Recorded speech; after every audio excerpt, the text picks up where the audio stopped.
You're listening to the Hearth of Wyrd podcast, where we discuss heathenry, lore, and legend, and the modern take on an ancient practice.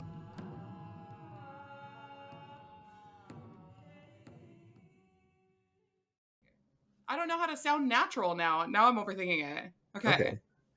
Hello, thank you for listening to the Hearth of Wyrd podcast. Today's episode is on the historical and modern traditions of Yule. That was a very good intro. You sounded very professional. Thank you. Should you tell the people who you are? My name is Oz. My name is Kierra. Welcome to Heathens After Dark. No, I don't think that's it. Hearth of Wyrd podcast, where we talk about all things heathenry, including lore, practice, and the unsolicited viewpoints from two opinionated assholes. Absolutely. I think that sums it up pretty well. It does. Okay. Well, let's get into it then. What's been going on with you? What kind of bullshittery have you been witnessing? Oh, the bullshittery abounds this week. The What does bullshittery it? abounds. Yeah, I've been having a really great time watching people on various social media platforms talk shit about heathens that practice things that include any kind of modern practice whatsoever. Wait. Okay. You're gonna need to get into this deeper with me because I don't understand how they could have that stance. Oh, well, apparently the concepts of frith and Wyrd are not Norse concepts, apparently. Okay. All right. And so believing in those things, even though they are attested to, perhaps under different words, like conceptually, they are historically attested to. Yeah. Apparently that makes you not actually a heathen. Oh my god, I fucking hate it here. And the idea, of course, that anyone who's practicing heathenry today is in some way not a neo-pagan, which is interesting to me because all modern recreations of ancient religions is neo. I hate everything. Okay, so what does their heathen practice look like then? I'm assuming that they just live in a mud puddle in the woods. I'm sorry, but insulation is not heathenry. Oh, I agree. Yeah. I agree. That's why my entire house is not insulated. Central air is not heathenry. I'm sorry, having a home with an asphalt roof, that's not heathenry. You're right. You're a poser. You're a poser now. Absolutely. I have And to I give am away as all well. of my things. Yeah, no, I will take creature comforts and be a poser all day long. Okay, so who was even saying that? Like, is it making the rounds? Are people talking about it, or is it just something that you stumbled across? Oh no, this is just things that I've been finding. It's a lot on TikTok. There's a lot on TikTok. Is a great source of ire for me. You know what's even a greater source of ire for me is Facebook, which is why I'm not a part of literally any heathen Facebook groups because I cannot stand it. I only have a Facebook so that I can look at pictures of deceased family members. Otherwise, I don't use it at all. It's bad. It's so bad out there. In my week of bullshittery, there was a very important argument brought up. Is Odin winking or blinking?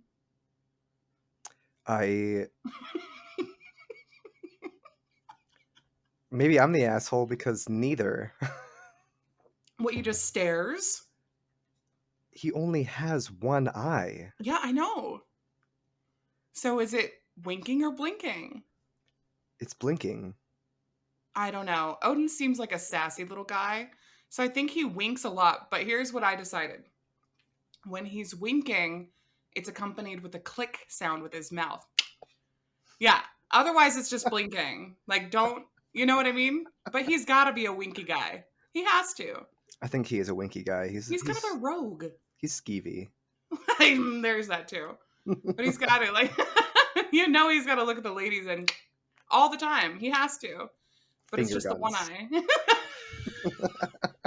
I'm just picturing, like, this wizard in big robes. Like, I don't know why I picture Odin as, like, a Gandalf type. But I do. I mean, yeah, that makes sense. A one-eyed Gandalf. Yeah, with daddy issues. Oh no. Oh, that's fucking funny. Okay, that was really all of the bullshittery for me. I loved that topic. I'm glad that I missed the Wyrd and frith not being heathen. Because, like, to me, those things are like core concepts in heathenry.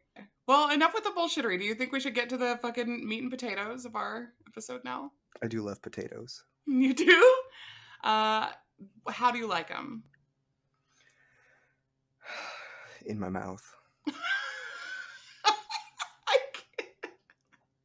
I would have sworn that you were going to do the boil them, mash them, stick them in a stew type thing, but I do love your answer even more. It's the best answer I could come up with at the time. Mm-hmm. Absolutely it is. All right. Well, yes. So let's get into it. Shall we? That's your line. Yeah, I'm so glad you asked. Let's get into it.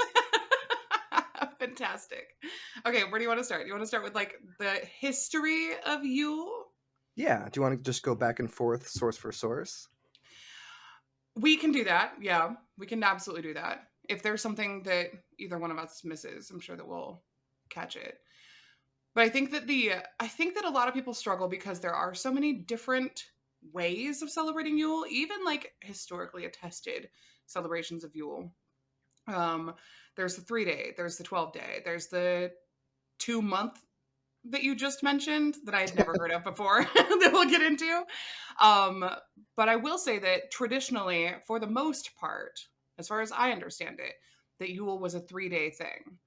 And it's only one of 3 official and historically attested to heathen holidays. Right.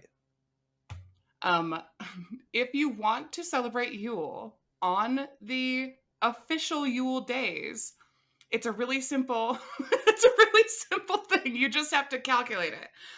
And it's the first full moon after the new moon following the winter solstice. So that's super easy. Right. I'm sure that you've got those dates just right off the top of your head for this coming Yule. Oh, all the time. I don't even know when those dates are actually. The first full moon after the first new moon after the winter solstice. So the winter solstice is generally the 21st, right? Yes. So then, yeah, I don't know. It's sometime in January, I'm sure. Sometime in January. And it's interesting to me because I do think that a lot of people think that historically Yule was celebrated on the winter solstice, and we're finding that that's not true. Right. That the winter solstice wasn't really a thing for the arch heathens. But I mean, personally, I think that celebrating around the winter solstice is still a valid practice, just because I feel like it's in alignment with the energy of the rest of the Western world in the Northern Hemisphere. Right. I think there's a lot to be said, too, about it being specifically a Northern Hemisphere practice, because people aren't celebrating winter in July here. Here, right.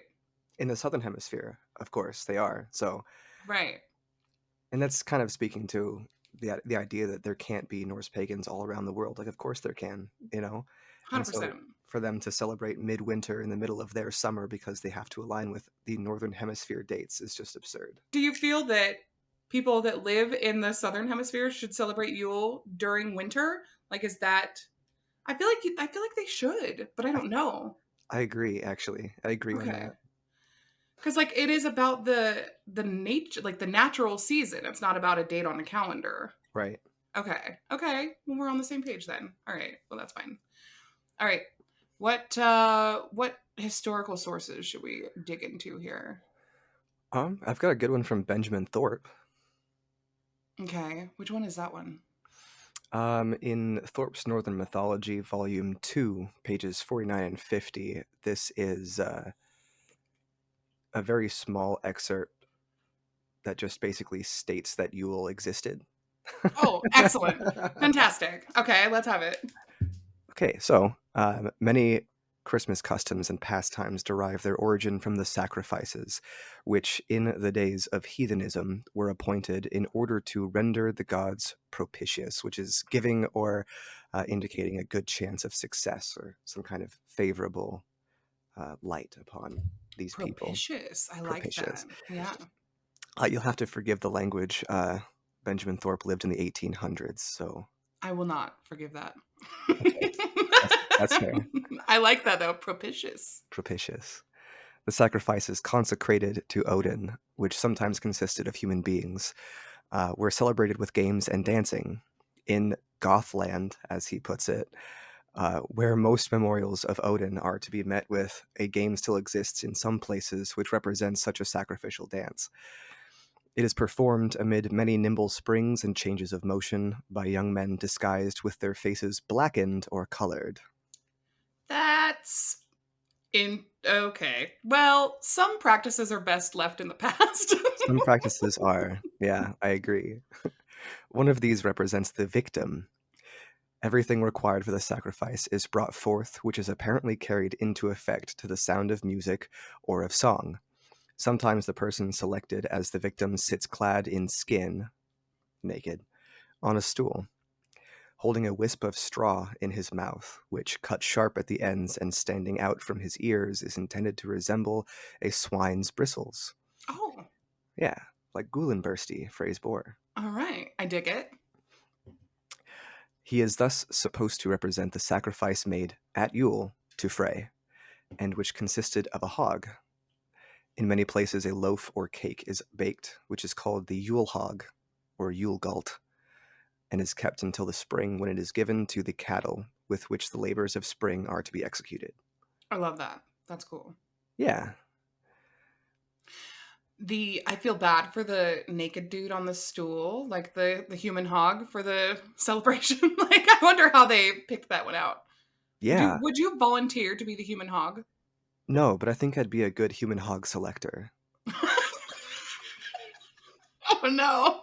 I don't even know if I want to know the parameters by which you would judge the best human hog. Oh no, those are top secret. Okay. That's probably for the best. We don't want to get canceled our first episode, I don't Right. think. We will. We will. No. Okay, so I've got some stuff from the Ynglinga saga and Heimskringla. Ooh. Okay, and this is just the attestations for the three official holidays. Literally the only thing that states what the three official heathen holidays are, right? So it's in section 8, Odin's Lawgiving. On winter day, there should be blood sacrifice for a good year, Yule. And in the middle of winter for a good crop, winter nights. And the third sacrifice should be on summer day for victory in battle, Sigerblot. That's Battler. it. Battler. Huh? Battler. Badler?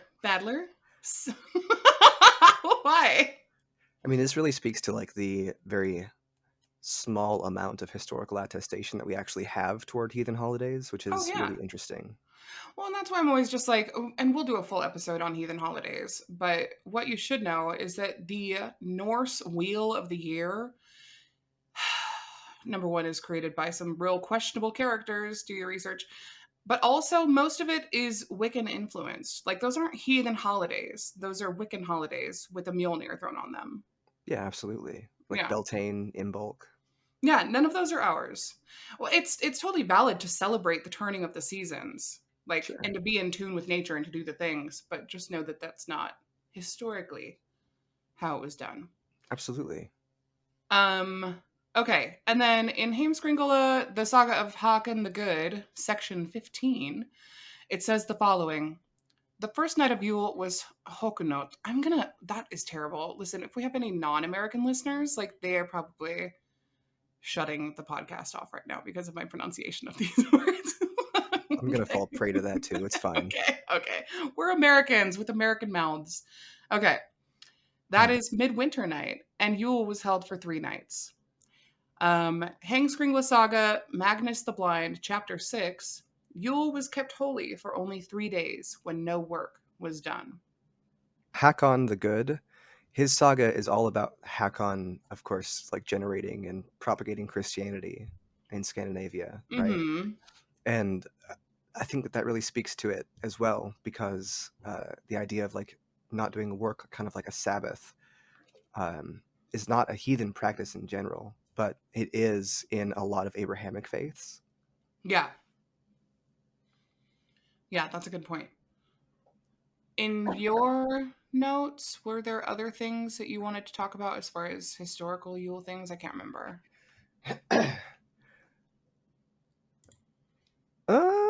Well, so Dr. Andreas E. Zotner, and I probably butchered that name really poorly. He states in one of his books that the lunisolar calendar of the Germanic peoples, reconstruction of a bound moon calendar from ancient, medieval, and early modern sources. It's chapter 10. It is a common misinterpretation to think that it happened midwinter on the winter solstice, as you kind of mentioned earlier. According to the Primstaff, the winter feast was celebrated in the so-called Hakunot on January 12th. This, excuse me, it has been a calendar fixed date in the middle of the Julian month. Applying a lunar calendar, this is the full moon date, also in accord with the Yule moon and disting rules, this time in the first lunar moon of the year, beginning after the solstice. It's kind of an attestation about when Yule would have been the first full moon after the first new moon after the winter solstice. Super easy. Super easy. So January 12th is a good estimate then, according to Dr. Andreas Sotner. Okay. There is also a historical attestation for the gift-giving aspect of Yule. Let's go. Okay. So in Egil's saga, chapter 70, Bjorn held a great Yule feast, to which he bade his friends and the neighboring landowners. There was there much company and good cheer. Bjorn gave Egil as a Yule gift a trailing robe made of silk and richly broidered with gold, studded with gold buttons in front all down to the hem. Bjorn had the robe made to fit Egil's stature. Bjorn also gave to Egil at Yule a complete suit newly made. It was cut of English cloth of many colors. Friendly gifts of many kinds gave Bjorn at Yule to those who were his guests, for Bjorn was beyond all men open-handed and noble. I love that. I love that. And I'm glad that you brought that up. Because, and this is another thing, the gift giving process has always been a cornerstone of heathen practice. And when I say heathen practice, back then it was just what was done. It wasn't considered heathenry. It was just how you fucking lived. Right. Right. And so to see where that started and how it has always continued, we also need to keep in mind that it wasn't just a Yule tradition. It was an every special occasion tradition, you know, and it was a cultural tradition. When I'm looking at, you know, modern pagans, I'm going to go on a rant. Okay. Modern heathens are so quick to get that little gotcha in when it comes to Christmas celebrations. And it's like, you stole the tree, you stole the gift giving, you stole the this, you stole the that, the mistletoe, the blah, blah, blah. And they're like, Christians stole that from us. And I'm like, no, no. What happened was we already had these traditions culturally in these geographical regions. And when we converted to Christianity, those cultures survived, or that tradition survived. You know, it's not a matter of Christians stealing anything. It's just that's what the people did. You know, Right. and while it did later become something that was like, oh, this is now part of our tradition too, it wasn't necessarily like thieving.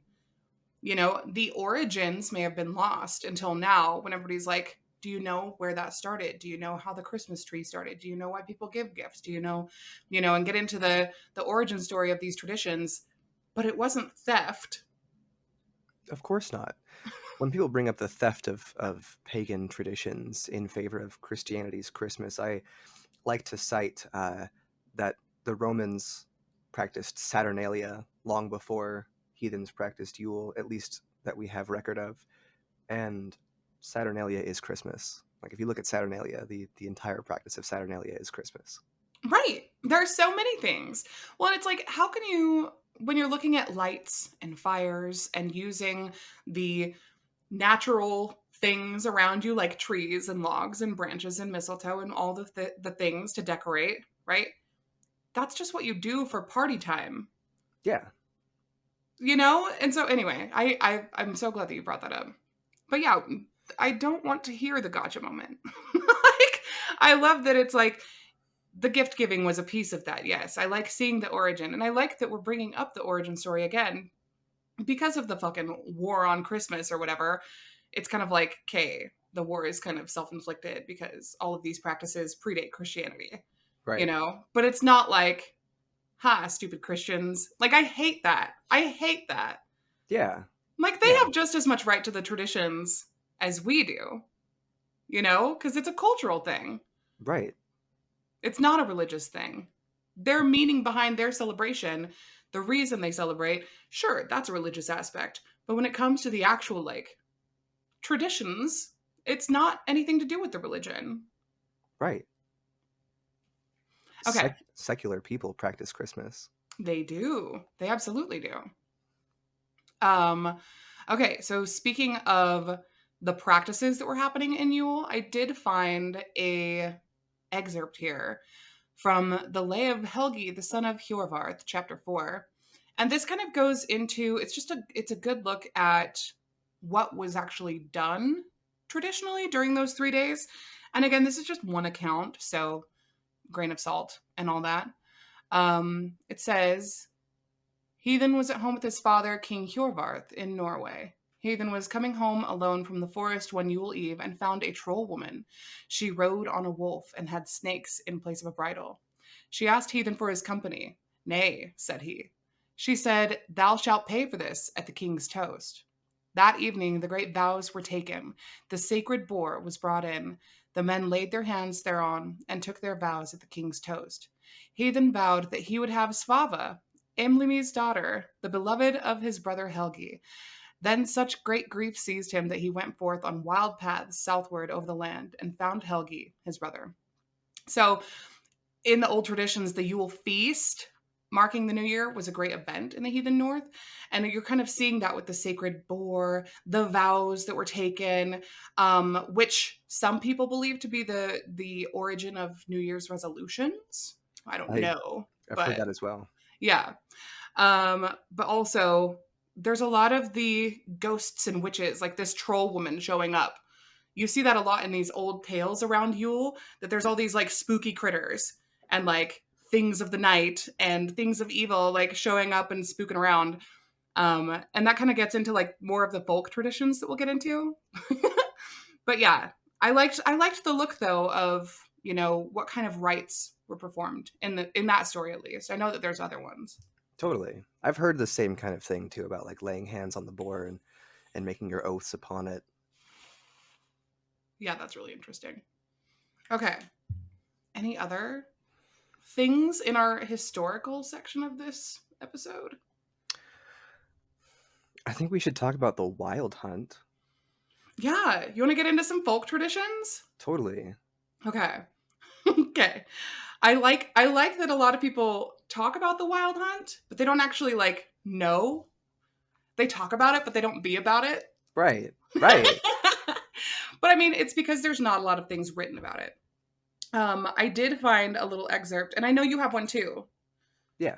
Mine is from the Encyclopedia of Norse and Germanic Folklore, Mythology, and Magic by Claude Lecoteau, who is one of my favorite authors. He also wrote The Tradition of Household Spirits, which I also highly recommend to everybody. A lot of his work is kind of dry, but it's very well researched. So it's always worth a read to me. Okay, do you want me to read what he had here? Absolutely. Okay, it's going to be an abridged version because there's things that I don't care to get into, such as the Greek and Roman practices. That's fair. Okay. All right. In all the Germanic countries, this phenomenon bears the name of the army or hunt of Woden, Odin, and so on. In France, it has close to 40 different names, depending on the region. The wild hunt refers to a retinue of the dead led by a one-eyed giant that appears during the 12 days of the Christmastide, also referred to in Germany as the 12 nights, or Rauhnacht. I don't know how to speak German. It has also been interpreted as a personification of storms, but this is not the original meaning. It is more likely to be a reflex of a cult of the dead. The 12 days, 12 nights represent a key period when the deceased can return and the gateway to the other world is open.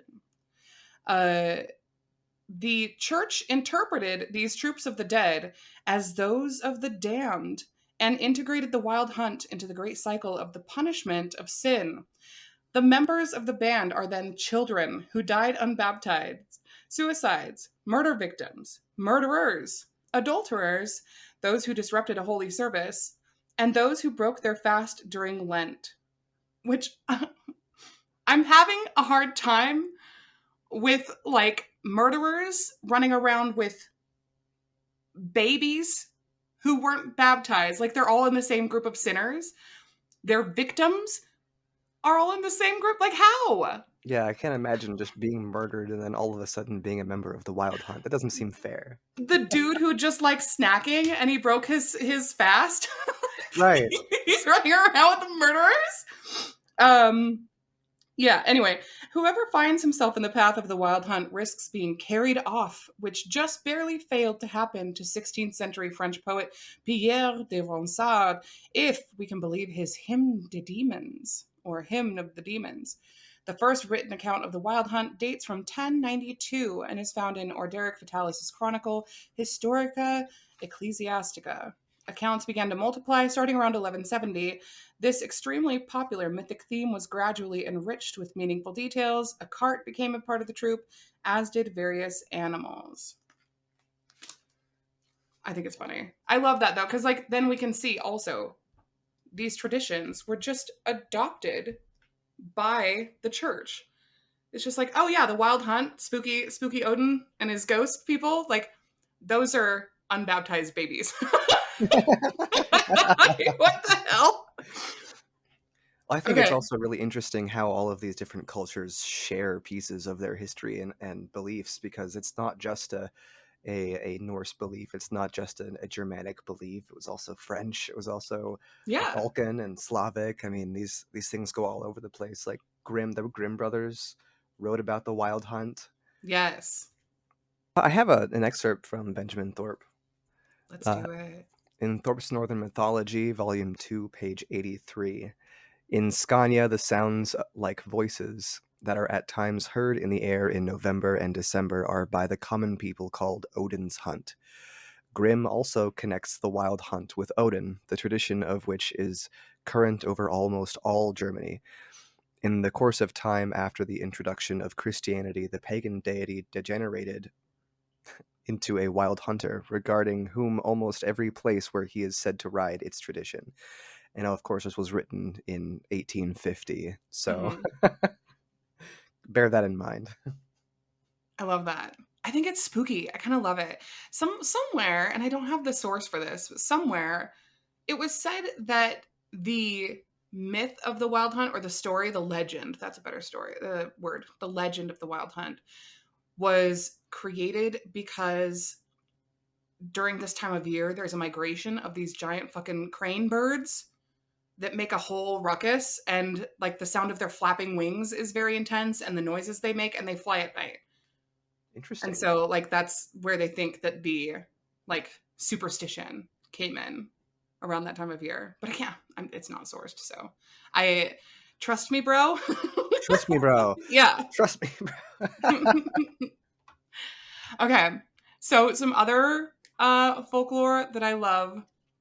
And Iceland actually has a lot of, like, the weird, spooky folklore around Oh, Yule, yeah, which they makes do. me so happy. So we have Grilla, who is an ogress with an appetite for the flesh of mischievous children, Ooh, who she cooks in a large pot. of course. Her husband, Lepaluthi, is lazy and just stays at home in the cave. So, I mean, that's pretty typical Yeah, of troll husbands. right. Then there's the Yule lads, and these are 13 mischievous pranksters who steal from or harass the population. And they all have descriptive names that convey their favorite way of harassing. And I actually just had that pulled up. Where did I put it? Are you ready for the names of these Yule lads? Lay it on me. Okay, we have Sheepcoat Claude, who bullies sheep. He is impaired by his stiff peg legs. Oh, no. We have Gullygawk, who hides in gullies, waiting for an opportunity to sneak into the cowshed and steal milk. Ooh. We have Stubby, Oh, no. who steals goats. Oh, wait, steals. Hold on. Yeah, so we have Stubby. He's short and he steals food from frying pans. So he's like the short, chubby one. Oh no. We have Spoon Licker, who licks spoons, which may be the most egregious of the crimes committed here. We have Pot Scraper. He steals unwashed pots and licks them clean, which honestly I find that to be helpful. Yeah. Personally. Bowl Licker. He steals bowls of food from under the bed, which I guess that people used to store food under the bed. That's upsetting. The food around the bed at any time is upsetting to me. So No, bed snacks are great. You're wrong. no. Well, you better watch out because Bowl Licker is going to come steal your Ritz crackers and peanut butter. I don't keep them in bowls. Okay. We have Door Slammer, who stomps around and slams doors, keeping everyone awake, which is just rude. We have Skyr Gobbler. He eats up all the Icelandic yogurt, which is called skyr. And I don't know if you've tried it, but it's gross. I have, and it is disgusting. So he can have all of that, I feel. Yeah, sorry for all the Icelandic people that are horrifically offended right now. We have Sausage Swiper. He loves stolen sausages. I got lots to say, but I'm going to keep it to myself. We have Window Peeper. Oh, He likes to creep outside windows and sometimes steal the stuff he sees inside. Pervert. I know, he's a big old pervert. We have Door Sniffer, which just gives me the strangest visual image. Like, he has a huge nose and an insatiable appetite for stolen baked goods. Then we have Meat Hook, Oh, who snatches up any meat left out, especially smoked lamb. And then the last one here is Candle Beggar, which he steals candles, which used to be sought after items in Iceland. And now it's just going to upset some new age witchy type ladies. oh no. Yeah. So there's that. Oh, and then there's also, of course, the Yule Cat. Have you heard about the Yule Cat? No.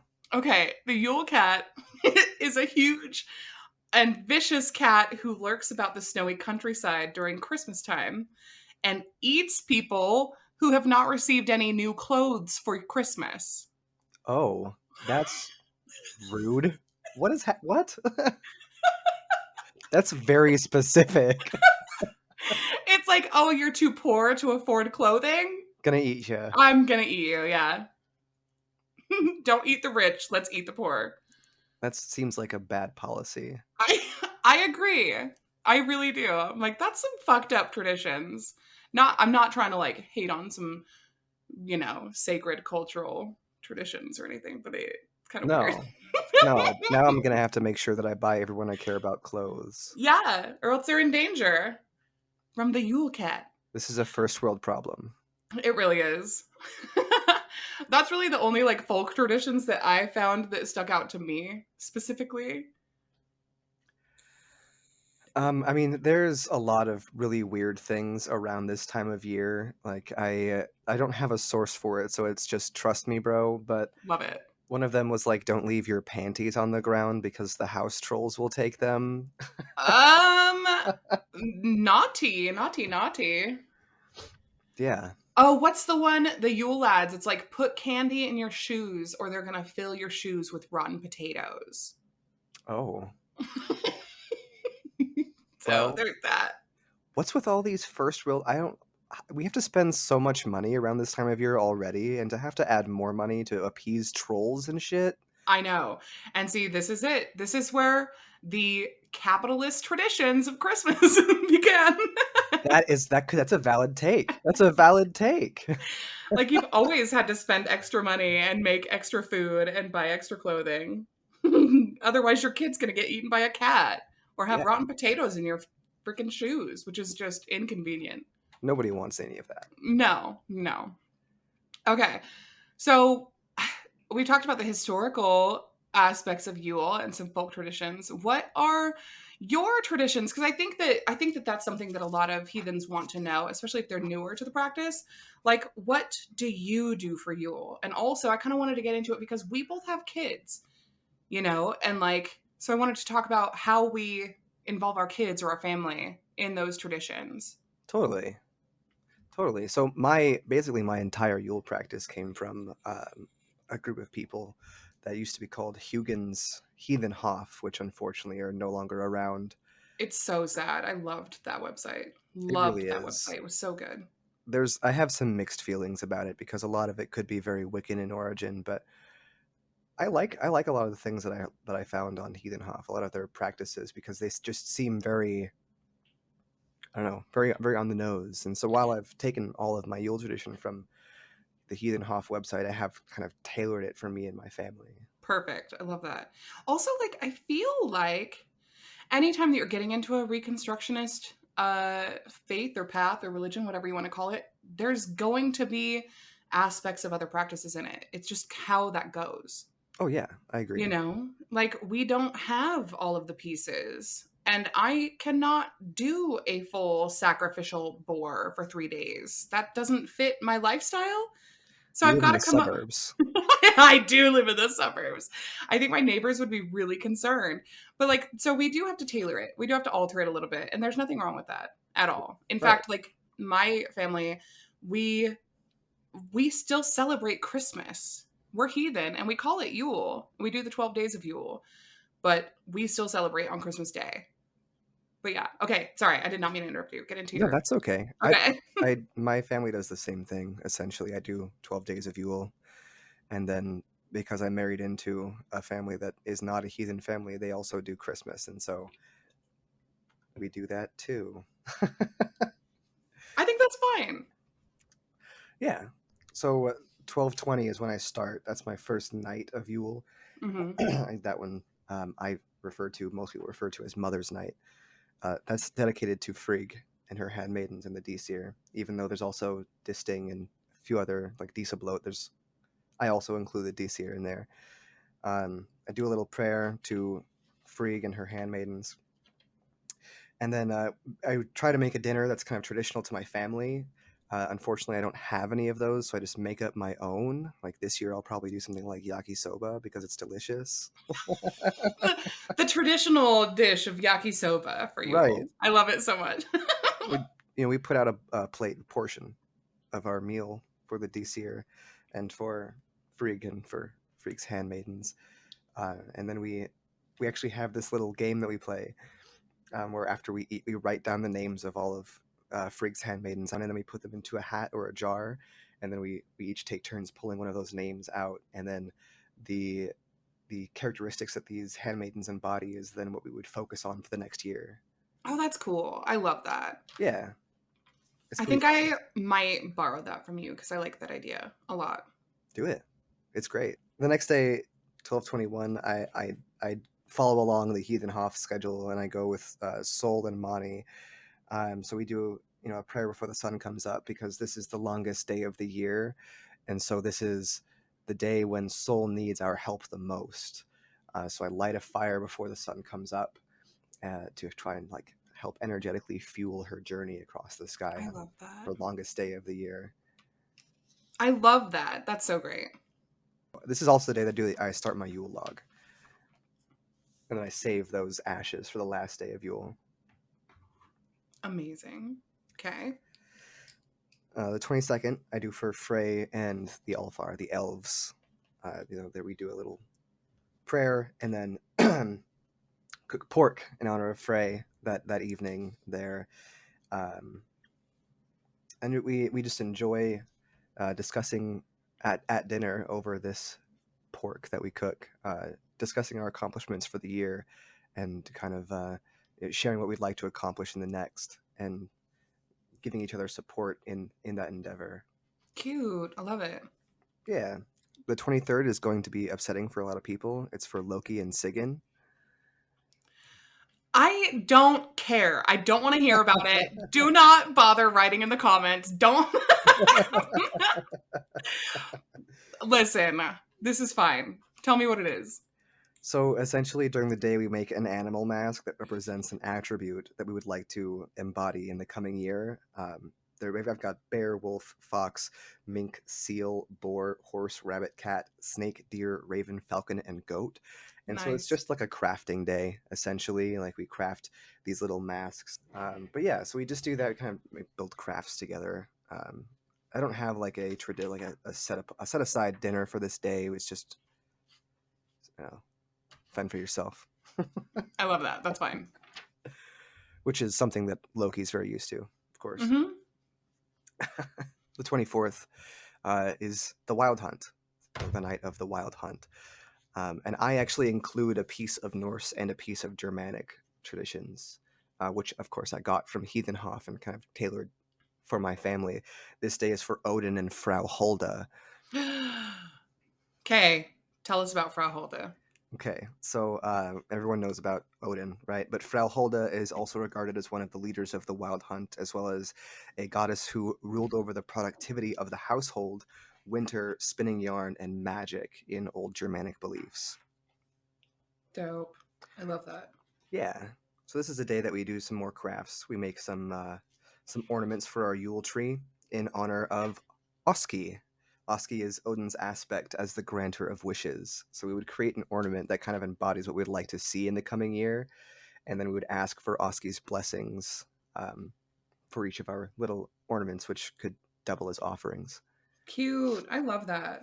Yeah, and then I leave out carrots and lettuce for the horses of Odin and Frau Hulda, Sleipnir and Frau Hulda's horse, which I don't know the name of, but I leave out carrots, apples, uh, lettuce as an offering to them to make sure that they still have energy to continue on with their wild hunt, which of course is, as we spoke about earlier, the ghostly parade of spirits who ride wildly through the night and snatch up any unlucky traveler who crosses their path.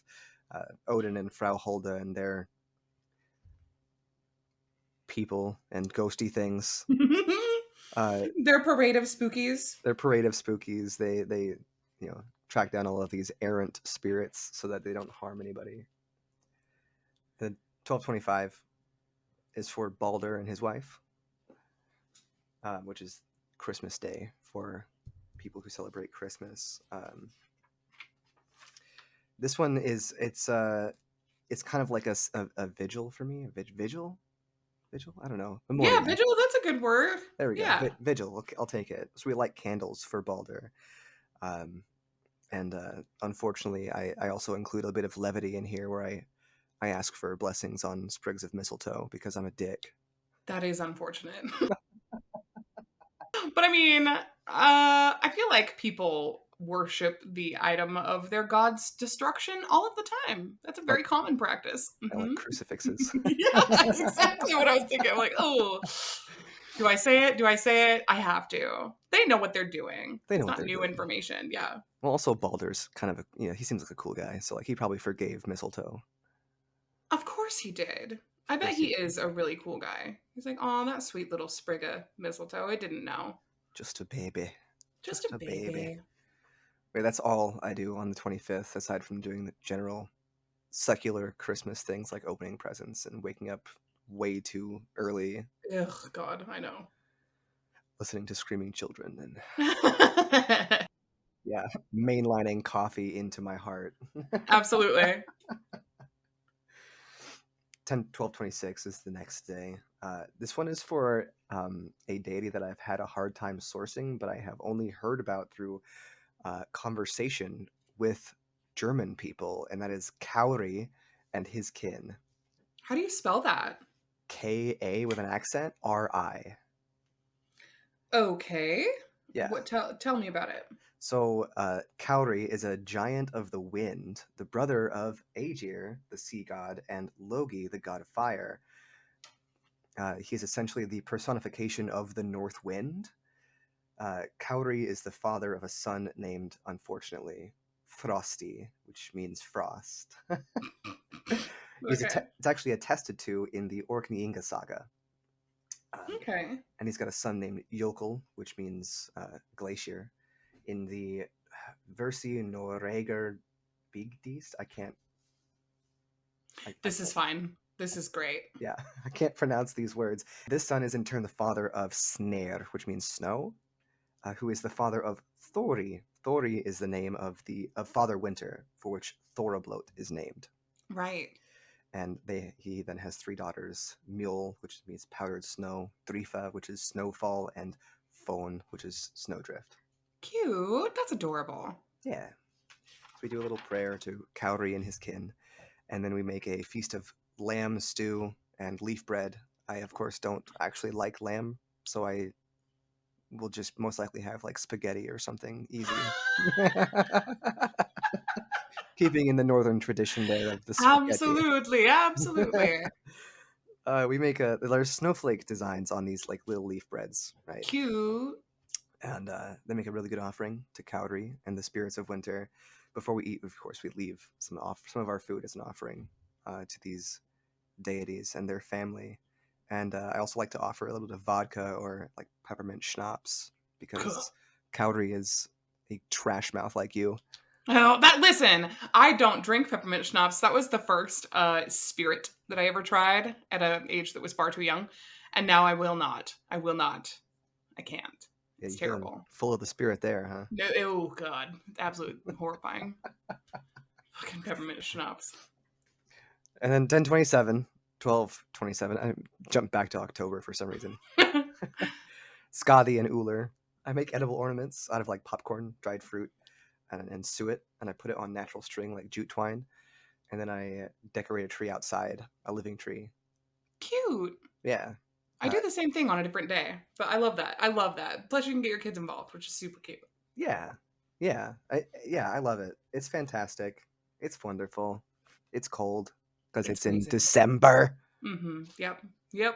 But yeah, Tis the season. I would recommend to all of the maybe 2 or 3 listeners that we have right now that don't put anything outside that you can't leave outside. If you're going to go into like the forest or something to decorate a living tree, don't leave anything there that would upset the gods or Yord or nature. Nothing that's not biodegradable or consumable by nature. Please do not leave those outside. Please. Good point. Thank you. In 12/28 is for Njord and Nerthus, who are siblings and unfortunately potentially the parents of their twin children. It was a different time. It was a different time. A They had different different realm, a values. different time. Yeah. Tonight I do something pretty interesting. I make a pudding. Traditionally, we have plum pudding, but I do whatever kind of pudding there is that I want to feel like making.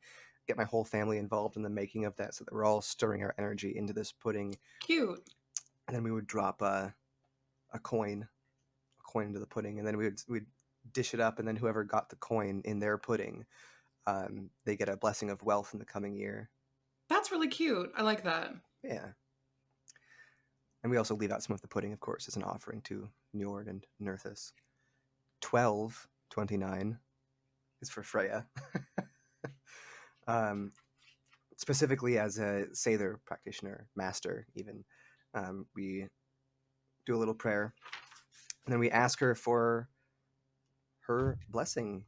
We ask her to help us with clarity for the coming year and to kind of see things as they are. Give her little offerings of champagne, berries, chocolate, flowers, gold. Gold.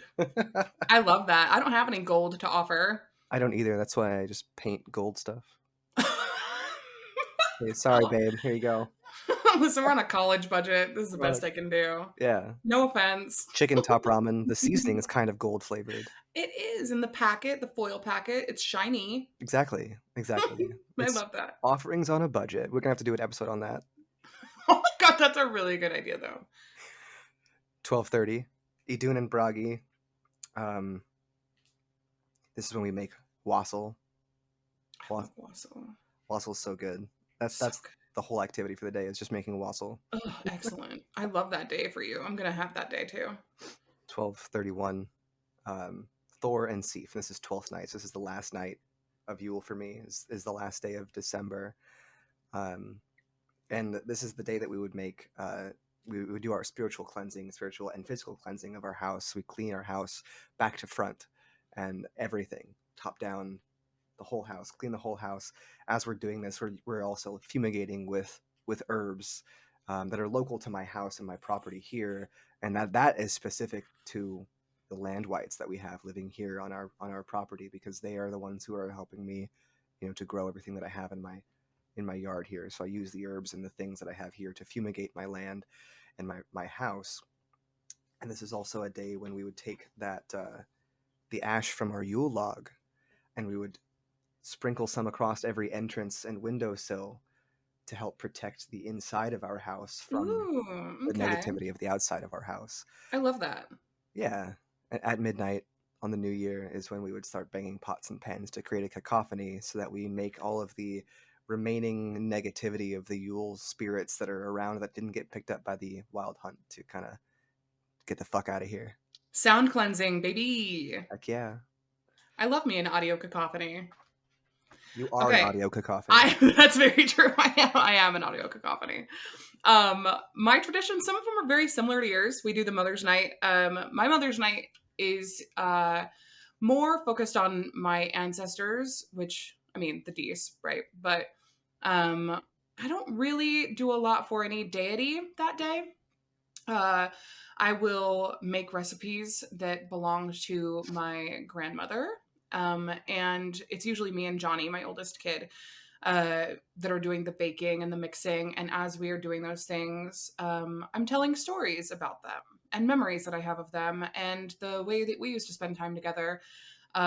This year, I've got a couple new additions, unfortunately, to the ancestors that I get to honor. But that's the thing, like, it's so healing and it's so beautiful. And I've actually invited my mother and my sisters to come over and share in that with me this year. So I hope that they do. If they don't, it's a whatever. But it's not like it's a super heathen practice. Like, I'm not going to be like banging on a drum and growling into the night. Like, it's just getting together and sharing memories and honoring the women of our line, And so it's something that anybody can take part of. It's honestly, like, I find it to be a secular friendly practice. I mean, and see, I see that as being incredibly heatheny. It's incredibly heatheny, but it's not going to spook the normies, Right. Like, it's Clever. super heathen. Yeah. So yeah, we'll do that. The solstice is when I usually will light a fire or a candle. Honestly, it's usually a candle because my own personal tradition, and I don't know if anybody else does this, I just keep a fire lit for 12 days. So I've got emergency candles that I always keep going for the full 12 days. I also have a Yule log, but it's usually a decorating the Yule log on that day and then burning it on New Year's Eve. Okay. Yeah. The third day, I usually will do something cute for the house spirits, which we call in my house the tomte, which is the Swedish name for them. That's the little gnome dudes that you see everywhere that, like, all the basic bitches are putting up as their Christmas decor now. Oh, I've got Like, Tomta with the all over little, my house. yeah, okay, so you know what I'm talking about. Like, I have them around just because we have them around, but there's Christmas specific ones, which has made it kind of cute because then I have access to things that are, like, culturally part of our tradition for cheap, which is great. But I have a book on the tomte that's really cute that I'll read to the kids, and that's essentially all we do that day. I'll usually, like, clean, put an offering out. The next day is one of my favorite days because we do the land spirits one, and this is when we make the popcorn string, like you were talking about. So this is when we'll go hang that. We also make these really cute pine cone bird feeders. So we'll take a pine cone and we'll roll it in peanut butter and then roll it in bird seed and go hang it out in the tree. That's cool. They love it, and it's really cute, and the kids love making it. Like, they love getting involved with that one. They don't really love the stringing of the popcorn, and that's fine. But the messy bird food disaster pine cones, they are all about it. I bet. Um, and yeah, and all of this is accompanied with me telling them why we're doing it, right? Because I believe everything should have a why. I don't do anything by rote. And then Christmas Eve is the next day, which I will do my Frey feast on Christmas Eve, because that has kind of always been our family tradition. Is we get together with my parents on Christmas Eve.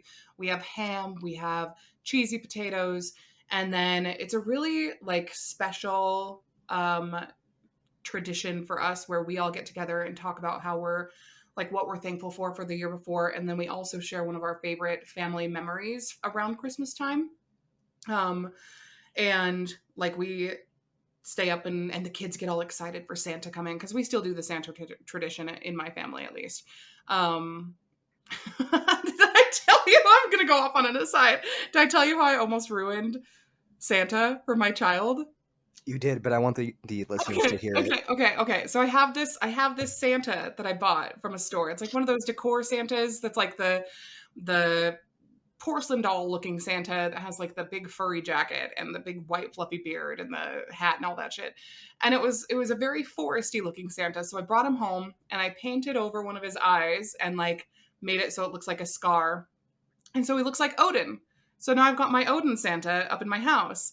And I was getting all my Yule decorations out this year. And I pull out the Odin Santa. And I was like to my son, I was like, did you know that the story of Santa has its origins in Odin?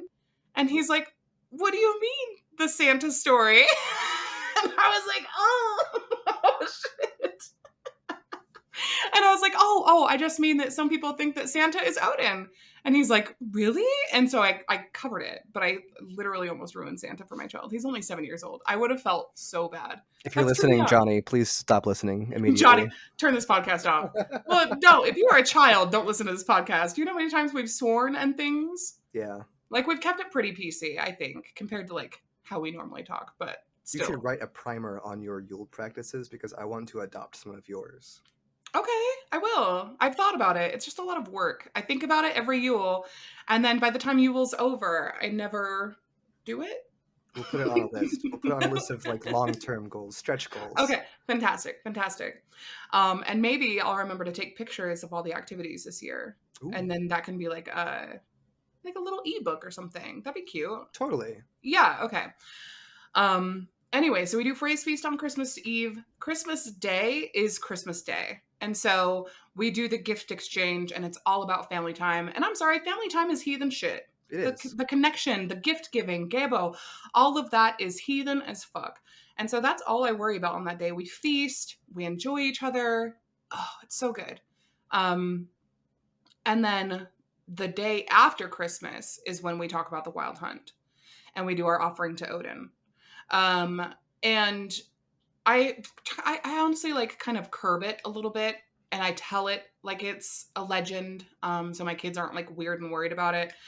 Cause it's a cool story, but my kids are little, right? You know? And so I'm just like, oh, it's the Wild Hunt and and sometimes the clouds are spooky and that's great. But I will usually make an offering to Odin begrudgingly. You guys, when you listen to this podcast, will understand that I'm not a big, huge fan of Odin, but that's just for me. Okay, and then the day after the Wild Hunt, we go out on a nature walk. And that can just be around the block or whatever, but we get out, we breathe some fresh air. We, sometimes if I'm super mom, it depends, we'll have hot cocoa. So that's something that you can involve your kids in. Hot cocoa. If you're going hiking, you can take a little snacky, you can take a little trail mix, you can take a little whatever, beef jerky. Maybe they can get involved in that. But then leave offerings as you're out and talk about the nature spirits. Nature appropriate offerings. Nature appropriate offerings, correct. And then the day after that is Cozy Day. Cozy Day. I love that. Yeah, because I firmly believe that enjoying your home is kind of a form of veneration. I will often give an offering to Frigg on this day. Usually, most of my days are associated with one god or goddess that kind of fits with the theme of the day. But Hearth and Home, I sit and I enjoy it. And that's a granny day, baby. I am doing puzzles. We have a fire going. Like, it's so nice to we're playing cards. We're hanging out as a family. Like, it's Cozy Day, And it's like really embracing how it's cold outside and cozy inside and how they would have just spent time together. And like, you know what I mean? I love the Cozy Day. It's very heatheny. I think so. But also, I have Cozy Day because it precedes the end of the year celebrations, which are a lot of work. And I've just spent a lot of work previously because the next day before New Year's Eve, I am doing my cleaning and cleansing of the house like you talked about. And I love that day. I call it the purge, actually, because I'm like literally going through and just shoving all of the old stuff. Then the next day is the New Year's Eve, and we burn the Yule log, and then and then New Year's Day is, or maybe I'm getting it mixed up. Anyway, New Year's Day, I will also do like the New Year's resolution thing, or it's like New Year, new me, goals, visions. New Year, same me. New Year, same me. I'm not going to change, but you know, I have dreams. Fake guns. Hey. But yeah, and that day honestly is usually a day that I will do divination for the year to come and honor Freya on that day as well. But I dig it. that's just me. I dig That's it. Yule. That's Yule. I think I will make a ebook or something. I think that'd be pretty great. Totally, we can do it together. Okay, I love that. Fantastic. That means you're gonna have to take pictures of all the cute things you do too. Maybe. Yeah. Hard maybe. I'll take it. It's better than a no. All right. I hope you guys found this informative and fun, and I encourage you all to create your own Yule traditions, and I want to hear about them. I want to hear about them. Wherever you're seeing this podcast or hearing this podcast, leave a comment, like, subscribe, share, get it out there. We have so many things we're going to cover, you guys. We have an entire year of podcast episodes planned out. We're going to get into, again, lore and practice, like how to actually heathen, not just covering historical things. We're going to talk about the deities. We're going to talk about traditions. We're really fucking stoked, actually. We're going to have guest speakers.